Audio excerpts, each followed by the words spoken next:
Sarah Walker sauntered down the street, doing her best not to gawk at her surroundings as she ambled along with the crowd.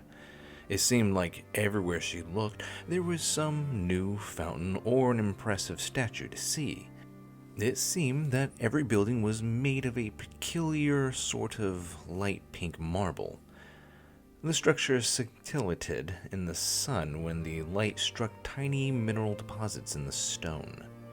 She paused at the foot of a bronze statue depicting a stern-faced older man in a toga pointing his index and middle finger towards the sea in the distance. The young woman cocked her head as she studied the words chiseled in the marble base of the statue, her full lips moving slightly as she puzzled out the large block script. One of the few advantages of growing up on the piers and wharves of Morek was that she was at least familiar with a smattering of the myriad tongues of the world, though she could not read very well. She changed ships in Cell on the off chance that someone might be looking for her after her incident with Alum Daigu, and headed south for the coast of Arum, instead of returning home to Wolfsland. The tall redhead shuddered at the memory of whatever that was in the merchant's basement, glad that there was an entire ocean between herself and the man's house. It had frightened the entire household so badly when it screamed that they ran for their lives, leaving her alone in the house by the time she climbed up the steps and out of the basement. Naturally, she had helped herself to the wealthy merchant's charts, by far the most valuable thing in the manse and the best horse in Almus's stables, in compensation for the fraud that had brought her across the Tinian Sea. A few matronly older women in their silken billowy dresses and well-wrought gold bangles that represented the height of Angalian fashion shook their heads and muttered disdainfully under their breaths as Sarah ambled past. The young, fit woman wore a snug-fitting shirt dyed a bright yellow, its swooping neckline crisscrossed with a rawhide thong and a pair of grass-colored riding breeches. As if the sight of a woman wearing trousers of all things was not scandalous enough, this audacious young whole wore a pair of long-bladed daggers on the sturdy leather belt with its many pouches around her waist.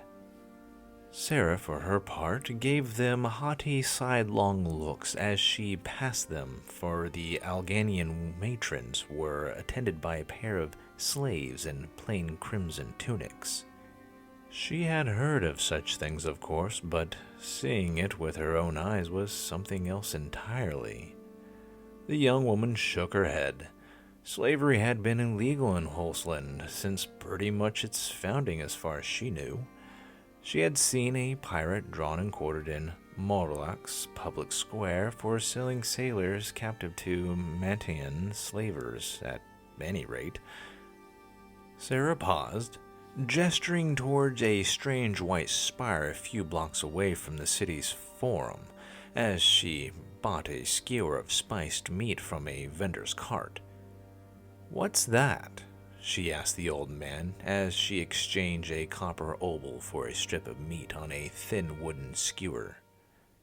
The young woman arched an eyebrow when the man turned his head and spat on the paver near the wheel of his cart. "Filthy foreign devils," the vendor spat, his face turning the color of a pickled beet. "Meaning no offense, milady," he said quickly, with an embarrassed expression as he made a small, placating gesture, then threw a hand towards the tower. "Some snake cult from an Iowan Isles. If you're smart, you'll stay well away from 'em. Shifty devils the lot. Heard tell they feed babies to the serpent they worship." The young woman's eyes went wide as she nibbled on a bit of the meat, her cerulean eyes regarding the strange tower with suspicion when she turned to look at it anew. If a matin had not tried to arrange for her to fall into a demon's clutches just a few months ago, she might not have given the old man's story much credence. Sarah nodded and smiled at the old fellow, then wandered off, moving in a roundabout way towards the strange white tower and its purported cult, the wheels already turning. She pursed her lips as she pretended to take in the sights while meandering towards the curious tower. Sarah frowned, glancing in the direction of the building a few blocks away. Any cult that can afford that much property has coin to spare, the young woman thought, with a rub of her chin as she sauntered around the corner headed towards the tower, then frowned, feeling conflicted. It was not in her nature to bother any place that had anything to do with the various gods.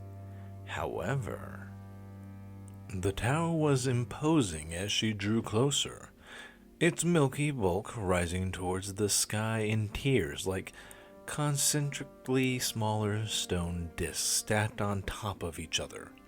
Sarah subtly eyed the bone-white structure as she wandered past, a little surprised to see that unlike most of the buildings in the area, the tower had a 10-foot-high wall around it. What was stranger, the gate on the wall would not look out of place on a castle. It was made of stout timber and banded with black iron. I wonder what they got in there, she thought, with a mischievous little smirk as she sauntered around the block, looking for a place to watch this place for a little bit. The young woman ducked into an alleyway, leaning against the wall as she eyed the gate and the tower beyond. Sarah glanced upward at the sky and guessed that it was now mid-afternoon, yet no visitors came to ring the bell. Nobody left. It almost looked like a place was empty from where she stood. With a subtle shrug of her shoulders, Sarah glanced out the alley and then stepped into the street, and then down the block around the back of the tower's grounds, adopting a casual gait meant to make her blend in with the people going about their business on the street. Oddly, it did not look like there was a back gate set in the wall, at what she judged to be the rear of the building. She did, however, catch a glimpse of a manhole cover in the center of the street as she walked around the back of the building. The young woman frowned slightly as she ambled past the building while keeping an eye on the brickwork and architecture, looking for some way to get onto the grounds. She was about to head off in search of that cart with its delicious meats on sticks, as it seemed that it was starting to get dark, when the gate creaked open. A feeling of inexplicable dread prickled the back of Sarah's neck as she watched a small formation of what looked like men in clinquet green robes with dark green hoods. The young woman narrowed her eyes as she looked after the men, then back at the gate as it swung soundlessly shut. Sarah's eyes darted from the men's backs to the strange white tower and back again. She was curious about what the strange priestly figures might be up to, but should she stay here or follow the strangers?